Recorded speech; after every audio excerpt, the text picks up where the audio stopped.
Quand vous êtes sur un ordi comme ça, ne vous embêtez plus à installer vos logiciels un par un. Vous avez juste à vous rendre sur ninit.com et à choisir tous les logiciels gratuits que vous souhaitez installer. Et en fait, on va retrouver différentes catégories des logiciels les plus connus, les plus installés. Par exemple ici, les navigateurs avec Chrome, Firefox ou encore Brave. Un peu plus bas, on a du LibreOffice, les outils de prise de main à distance. On a également CCleaner. On va retrouver aussi Zoom, un peu plus bas Malwarebytes, iTunes si vous avez un iPhone, VLC pour lire les vidéos, 7-Zip que j'aime bien aussi pour les fichiers compressés. Et il y a même des outils pour les développeurs. Vous avez juste à les cocher comme ça, vous faites votre petit marché.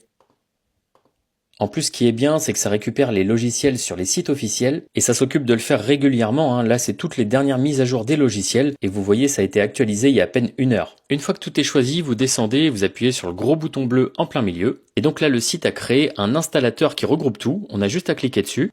Et c'est parti, regardez, Ninit s'occupe de tout télécharger et d'installer au fur et à mesure. Et si certains logiciels sont déjà installés sur votre ordi, eh bien Ninit va vérifier qu'ils sont bien à jour.